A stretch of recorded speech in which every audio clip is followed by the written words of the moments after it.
ठंडी चाय? हमारे पास बादाम है, किशमिश है, काजू है, अखरोट है। तुम्हारे पास क्या है? मेरे पास सेलो है, गर्मा गर्म चाय।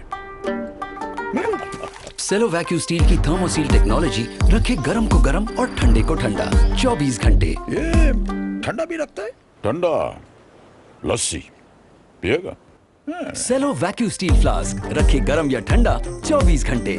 नमो अरिहंताणं नमो सीताणं नमो यरियाणं नमो वज्रायाणं नमो लोये सब्बसाहुणं येषु पंचनमुकारो सब्ब पाप प्रणाशनो मंगलानंच सब्वेसिं पडमं हवै मंगलम मंगलम भगवान वीरो मंगलम गौतम प्रभु मंगलम शूलभद्राद्या जैनो धर्मोस्तु मंगलम अंगूठे अमृत वसे लौकिकना भंडार श्री गुरु गौतम समरिये वांछित फलदाता ज्ञानदान क्रियाशील तपस्या आगे सुप्ररेखा भक्ति सूर्य आचार्य प्रेम सूर्य आचार्य जयंतु जैन शासने अज्ञानदम निरांदानम ज्ञानांजन शलाकया नेत्रमुन्मीलितं येन तस्मै श्री गुरुवे नमः तस्मै श्री गुरुवे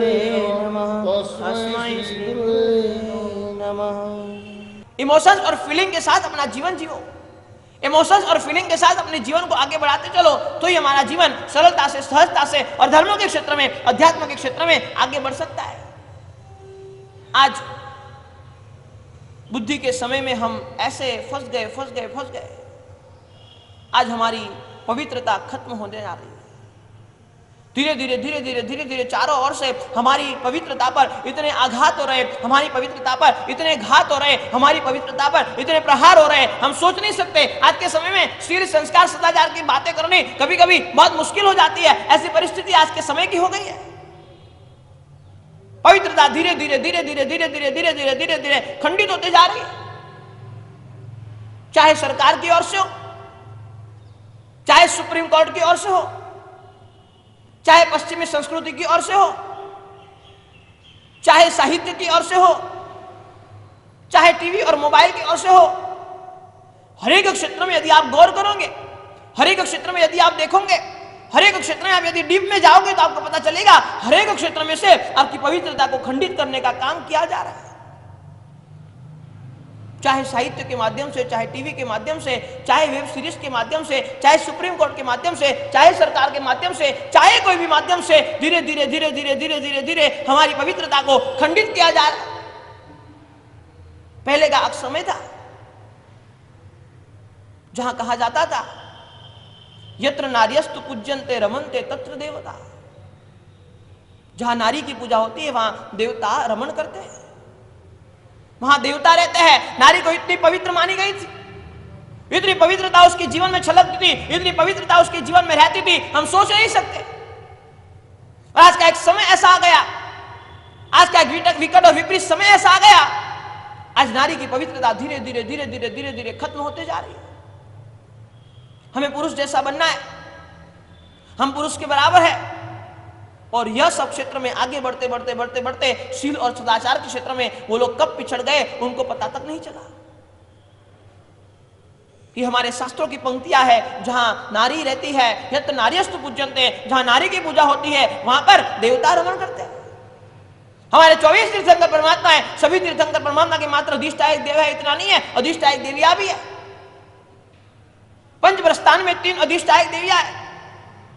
हर एक जगह पर नारी की पूजा बताई गई है, क्योंकि नारी पवित्रता का पुंज माना गया था। और आज धीरे धीरे सब पवित्रता खत्म होते जा रही है। आज धीरे धीरे पवित्रता खंडित होते जा रही है। आज पवित्रता क्षेत्र में हम पिछड़ते जा रहे हैं। किसके सामने हम शील की बात करें, किसके सामने हम सदाचार की बात करें, किसके सामने हम संस्कार की बात करें। चाहे उनके वेश हो, चाहे उनके कपड़े हो, चाहे उनका रहना हो, चाहे उनके जीवन की एक प्रक्रिया को आप देख लोगे, धीरे धीरे पवित्रता के क्षेत्र में वो खंडित होते जा रही है, पवित्रता के क्षेत्र में वो टूटते जा रही है। यही राजस्थान की धन्यधरा, यही चित्तौड़गढ़, जब पता चल गया कि शत्रु राजा ने आक्रमण कर लिया है, पता चल गया कि अब हम लोगों का यानी कि हमारे राजाओं का, हमारे पतिदेवों का बचना मुश्किल नहीं, असंभव लग रहा है। तो हमारे भारत का इतिहास कहता है यही चित्तौड़गढ़ में रानियों ने साथ में मिलकर हजारों की संख्या में जौहर कर लिया था। हम चाहे मर जाएंगे लेकिन पर पुरुष के साथ तो नहीं ही जाएंगे। और आज क्या परिस्थिति हो गई है, हम प्रवचन की पाठ पर से बोल नहीं सकते। यह परिस्थिति खड़ी हो गई है। शील के क्षेत्र में, सदाचार के क्षेत्र में बहुत सोचने वाली बात है, पवित्रता के क्षेत्र में बहुत सोचने वाली बात है।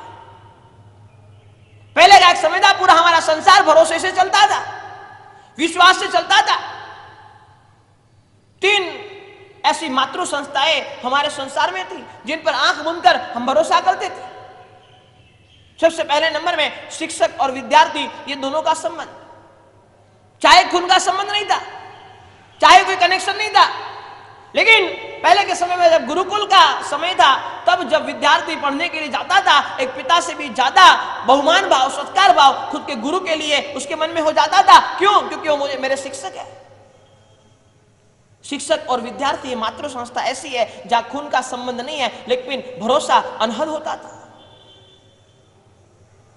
हमें जिसने पढ़ाया है वो हमारे टीचर्स है, और टीचर्स के लिए इतने इतने इतने अहोभाव होते थे मन में। खून का संबंध नहीं था, लेकिन खून से भी बढ़कर ये 3 संबंध थे हमारे संसार में।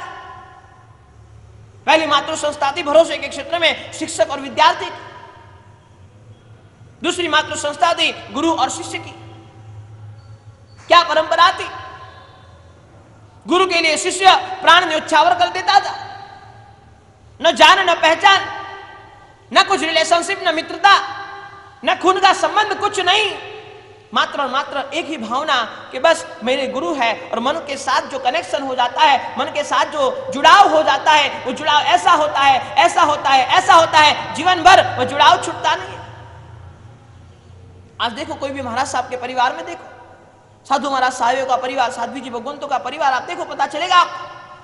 गुरुदेव महाराष्ट्र के, हम गुजरात के, बड़े गुरुदेव राजस्थान के, कई मेल झोल ही नहीं, लेकिन फिर भी परंपरा ऐसी चली, ऐसी चली, ऐसी चली, ऐसी चली। कहां गौतम स्वामी, कहां परमात्मा महावीर, कोई कनेक्शन ही नहीं, दूर दूर कनेक्शन नहीं, एक क्षत्रिय कुल से, एक ब्राह्मण कुल से। लेकिन आज परमात्मा के साथ में हम गुरु गौतम को याद करते हैं। क्यों? क्योंकि हमारे भारतवर्ष की ये 3 महत्वपूर्ण प्राचीन परंपराएं, विश्वास की परंपराएं, ऐसा विश्वास जहां भरोसा आंख मूंद कर होता था। मातृ संस्थाएं, सबसे पहली मातृ संस्था शिक्षक और विद्यार्थी के बीच में था। दूसरे नंबर का संबंध जो खून का नहीं था, लेकिन दिल का संबंध था, वो गुरु और शिष्य के बीच में था। एक चीज समझ लेना, कई रिश्ते खून के होते हैं, कई रिश्ते दिल के होते हैं, लेकिन कभी कभी ऐसा हो जाता है खून के रिश्तों से भी दिल के रिश्ते आगे बढ़ जाते हैं। खून के रिश्ते पीछे छूट जाते हैं, खून के रिश्तों में कहीं ना कहीं स्वार्थ आ जाता है, खून के रिश्तों में कहीं ना कहीं मनमुटाव आ जाता है, कहीं ना कहीं झगड़ा हो जाता है। लेकिन जो दिल के रिश्ते बंधे हुए रिश्ते हैं, दिल के साथ जुड़े हुए रिश्ते हैं, वो रिश्ते बहुत लंबे समय तक चलते हैं। इसीलिए शास्त्रकार भगवान कहते हैं भरोसा, विश्वास, श्रद्धा, आस्था बहुत महत्वपूर्ण है। गुरु और शिष्य की एक ऐसी परंपरा थी। आज 2600 साल के बाद में आपके हाथ में शासन आया, उसके पीछे यही गुरु और शिष्य की परंपरा काम करती रही। चाहे हम उनको जानते हैं नहीं जानते, लेकिन दिल लग गया, एक कनेक्शन हो गया, एक जुड़ाव हो गया, और उसके बाद में शिष्य प्राण न्योछावर करने के लिए भी तैयार हो जाता है, शिष्य प्राणों की आहुति देने के लिए भी तैयार हो जाता है। और तीसरी परंपरा थी पति और पत्नी की परंपरा, जहां खून का रिश्ता नहीं था, लेकिन दिल का रिश्ता था। माता और पिता के साथ आपका खून का रिश्ता हो सकता है, भाई के साथ आपका खून का रिश्ता हो सकता है, आपकी बहन के साथ आपका खून का रिश्ता हो सकता है, लेकिन पति और पत्नी की जो परंपरा थी, जो मातृ संस्था थी, वो विश्वास और भरोसे पर चलती थी। वहां कोई खून का रिश्ता नहीं था। ये 3 संस्था ऐसी थी, ये 3 परंपरा ऐसी थी, ये 3 संबंध ऐसे थे जहां खून का रिश्ता नहीं था, लेकिन दिल का रिश्ता था। और वर्षों से, सालों से, हजारों सालों से, लाखों वर्षों से यह परंपरा ऐसे ही चली आ रही है। लेकिन आज के समय पर यह परंपरा पर एक बहुत बड़ा प्रश्नार्थ चिन्ह खड़ा हो गया है। शास्त्रकार भगवान कहते बहुत सोचने वाली बात है। जो ऐसी 3 अद्भुत परंपरा थी, वो भी आज धीरे धीरे धीरे धीरे धीरे धीरे हम देख रहे हैं वो खंडित होते जा रही है। खून का रिश्ता नहीं था, लेकिन दिल का रिश्ता ऐसा था, ऐसा दिल का कनेक्शन था कि वो परंपरा एक अद्भुत परंपरा बन जाती थी। प्राण न्योछावर करने के लिए तैयार हो जाते थे। पति के जाने के बाद पत्नी सोचती थी मुझे संसार में रहकर करना क्या है, और पहले के समय में हमारे यहां पर सती परंपरा चलती थी। पति चला जाता था, पत्नी सोचती थी संसार में रहकर मैं करूंगी क्या, मैंने तो उनको दिल दे दिया, मेरा तन मन जीवन उनको अर्पण कर दिया, मेरा तन मन जीवन उनको समर्पित कर दिया, अब मुझे संसार में रहना नहीं है। और पति के पीछे वो भी निकल जाते थे। यह पवित्रता की परंपरा थी, यह पवित्रता की पराकाष्ठा थी। यही पवित्रता आज हमारे जीवन में से धीरे धीरे धीरे धीरे धीरे धीरे धीरे धीरे खत्म होते जा रही है। और एक चीज समझ लेना, आपके पास विशिष्ट बुद्धि नहीं है, चल जाएगा। आपके पास विशुद्ध बुद्धि नहीं है, चल जाएगा। लेकिन शास्त्रकार भगवान कहते हैं आपके पास विकृत बुद्धि तो नहीं ही होनी चाहिए। विशिष्ट बुद्धि आपके पास नहीं है, कोई बात नहीं। विशुद्ध बुद्धि आपके पास नहीं है, कोई बात नहीं। लेकिन यदि विकृत बुद्धि के मालिक आप बन गए ना, जीवन में बहुत बड़ी परेशानी आ जाएगी, जीवन में बहुत बड़ी दिक्कत आ जाएगी, जीवन बहुत परेशानी वाला हो जाएगा। विकृत बुद्धि तो हमारी नहीं ही होनी चाहिए। और आज समय यह आ गया है, पवित्रता के क्षेत्र में धीरे धीरे धीरे धीरे धीरे धीरे लोगों की बुद्धि विकृत होते जा रही है। क्या करना क्या नहीं करना पता नहीं चलता। खुद के लिए, खुद के जीवन के लिए, खुद को संभालने के लिए व्यक्ति आज विकृत होते जा रहा है, उसकी बुद्धि विकृत होते जा रही है। इसीलिए शास्त्रकार भगवत ने कहा भरोसा, जीवन में विश्वास पैदा करने की कोशिश करो। और विश्वास पैदा करने के लिए सबसे बड़ी चीज जो हमें अवॉइड करनी है वह है झूठ। मैंने परसों भी कहा, आज वापिस आपको कह देता हूं, जीवन में इतना ही काम करना, मुझे किस पर भरोसा करना और मेरा भरोसा किस पर होना चाहिए। मुझे जिस पर भरोसा करना है उसके सामने मैं झूठ बोलूंगा नहीं, और मेरा भरोसा जिस पर खड़ा करना है उनके सामने में मैं झूठ बोलूंगा नहीं। सत्य के मार्ग पर जीवन को आगे बढ़ाना बहुत मुश्किल बन जाता है। सत्य के मार्ग पर जीवन को आगे लेकर जाना बहुत कठिन बन जाता है। सत्य के साथ जीवन जीना बहुत मुश्किल वाला काम है। और इसलिए किसी लेखक ने बहुत अच्छी बात कही है, सत्य परेशान हो सकता है लेकिन पराजित नहीं हो सकता। सत्य में परेशानी आएगी, आप सत्य के मार्ग पर चलोगे, दिक्कत आएगी। हमारे शास्त्रकार भगवान भी कहते हैं श्रेयांसी बहुविघ्नानि, अच्छे कार्य करने जाओगे सीधा विघ्न आपके सामने आएगा। धर्म के मार्ग पर आगे बढ़ोगे, 3 टाइम खाना है कोई दिक्कत नहीं है, लेकिन एकादशी करना है तो तकलीफ आएगी। शरीर को कष्ट होगा, मन ना बोलेगा, वातावरण विपरीत खड़ा होगा। लेकिन शास्त्रकार भगवान कहते हैं अच्छे में आगे तो बढ़ेगा बढ़ेगा बढ़ेगा तो निश्चित तुझे विघ्न तो आने वाले ही है, लेकिन वह विघ्न को पार करके तुझे आगे निकलना है। कहा है कि 1000 लोग सत्य के मार्ग पर चलने का सोचते हैं। समझना, ये थियरी को समझने की कोशिश करना। 1000 लोग सत्य के मार्ग पर चलने का सोचते हैं, उसमें से 900 तो सोच कर ही रह जाते हैं, 100 ऐसे होते हैं जो चलना शुरू करते हैं। 1000 लोग सत्य के मार्ग पर चलने का सोचते हैं, 900 तो ऐसे ही रह जाते हैं, 100 ऐसे होते हैं जो चलना शुरू करते हैं। 100 में से जैसे ही विघ्न आते हैं धीरे धीरे धीरे धीरे धीरे धीरे कम होते चलते हैं। 50 हो गए, 40 हो गए, 30 हो गए, 20 हो गए, 10 हो गए।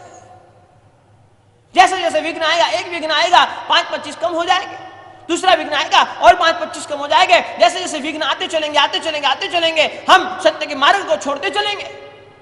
बहुत मेहनत कर ली, बहुत परिश्रम कर लिया, बहुत पुरुषार्थ कर लिया, लेकिन धन संपत्ति नहीं मिल रही है, पैसा नहीं मिल रहा है, आदमी गलत मार्ग को चुन लेगा। बहुत परिश्रम करने के बाद में भी रिजल्ट नहीं मिल रहा है, एग्जाम 2 बार दे दी, 4 बार दे दी, 5 बार दे दी, लेकिन रिजल्ट नहीं मिल रहा है, आदमी एग्जाम में चोरी करने का भी सोच लेगा। इसलिए शास्त्रकार भगवान ने कहा है सत्य के मार्ग पर चलना बहुत कठिन है, बहुत मुश्किल वाली बात है, इजी नहीं है, आसान नहीं है, इतना सरल नहीं है हम सत्य के मार्ग पर चल जाए। 1000 लोग चलने का सोचते हैं, 900 तो ऐसे ही बैठ जाते हैं, 100 चलना शुरू करते हैं, विघ्न आते जाते हैं, कम होते जाते हैं, कम होते जाते हैं, कम होते जाते हैं। और शास्त्रकार भगवान कहते हैं 1000 में से एक ही व्यक्ति होता है जो सत्य की मंजिल तक पहुंच सकता है। 1000 लोग सोचे, उसमें से एक व्यक्ति ऐसा होता है जो सत्य की मंजिल तक पहुंच सकता है, जो मंजिल को प्राप्त कर लेता है, जो मंजिल को पा लेता है। जैसे जैसे विघ्न आते हैं लोग सत्य का मार्ग छोड़ देते हैं। सत्य के साथ जीवन जीना बहुत मुश्किल है। हर पांव पर आपको परेशानी आएगी, हर पांव पर आपको पीड़ा होगी, हर पांव पर आपको तकलीफ खड़ी होगी, लेकिन फिर भी उसके सामने हमें लड़ना पड़ेगा, उसके सामने हमें खड़ा रहना पड़ेगा। परेशानियां तो आएगी लेकिन हम पराजित नहीं हो सकते। और यदि झूठ का मार्ग स्वीकार लिया ना, समझ लेना परेशानी तो नहीं आएगी लेकिन मंजिल मिलनी आपके लिए इम्पॉसिबल है। 2 ऑप्शन है, एक ऑप्शन है रास्ता मुश्किल ही वाला है लेकिन मंजिल तक जाता है। दूसरा ऑप्शन है रास्ता बहुत सीधा और सरल है लेकिन मंजिल तक नहीं जाता है। हम कौन सा रास्ता पसंद करेंगे भाई? मुश्किल ही वाला है लेकिन फिर भी हमें आशा तो रहेगी कि कहीं ना कहीं मंजिल तक तो पहुंचेंगे, आज नहीं तो कल, कल नहीं तो परसों, लेकिन मंजिल है, इतना तो तय है। लेकिन झूठ के रास्ते में तो रास्ता चाहे सीधा और सरल हो, रास्ता चाहे सपाट हो, जीवन में कोई दिक्कत ना आए, जीवन में कोई परेशानी ना आए, जीवन में कोई मुश्किल ना आए, लेकिन यह रास्ते में चलते चलते चलते चलते शास्त्रकार भगवान कहते हैं कि आपको मंजिल तो नहीं ही मिलने वाली है। अब हमको तय करना है कि हम सत्य के मार्ग पर चले या झूठ के मार्ग पर चले। शास्त्रकार भगवंतों ने 3 प्रकार के सत्य बताए। पहला सत्य होता है तत्कालीन सत्य। पहला सत्य शास्त्रकार भगवान शांति श्री सूर्य महाराज साहब ने बताया तत्कालीन सत्य, जो हमेशा के लिए सत्य नहीं रहता लेकिन अल्प समय के लिए, थोड़े समय का जो सत्य है वो तत्कालीन सत्य है। जैसे कि खाने का आनंद, जैसे कि भोजन का आनंद। भोजन का आनंद लंबे समय तक टिकता नहीं, वो थोड़े समय का आनंद होता है। अभी हमने भोजन कर लिया, उतने समय हमें आनंद हो गया, लेकिन जैसे उसकी वजह से पेट में दिक्कत होनी शुरू हुई, उसकी वजह से पेट में प्रॉब्लम जो होना शुरू हुआ, वही आनंद दुख में परिवर्तित हो जाएगा। तत्कालीन सत्य, थोड़े समय का सत्य जो हमेशा के लिए रहने वाला नहीं है, थोड़े समय के लिए वह आपको सत्य लगेगा लेकिन वो सत्य होता नहीं है। भोजन का आनंद तत्कालीन सत्य है, भोगों का आनंद यह तत्कालीन सत्य है। यही भोग में आप डूबते जाते हो, डूबते जाते हो, डूबते जाते हो, डूबते जाते हो, इतने डूब जाते हो, तब जाके आपको पता चलता है अरे यार ये भोग की वजह से तो मेरा शरीर खत्म हो गया, ये भोगों की वजह से तो मेरे शरीर में दिक्कतें खड़ी हो गई, ये भोगों की वजह से तो मेरा शरीर खराब हो गया। ठंडी चाय? हमारे पास बादाम है, किशमिश है, काजू है, अखरोट है। तुम्हारे पास क्या है? मेरे पास सलो है, गर्मा गर्म चाय। सेलो वैक्यू स्टील की थर्मोसील टेक्नोलॉजी रखे गर्म को गर्म और ठंडे को ठंडा 24 घंटे। ये ठंडा भी रखता है? ठंडा लस्सी पिएगा? सेलो वैक्यू स्टील फ्लास्क रखे गर्म या ठंडा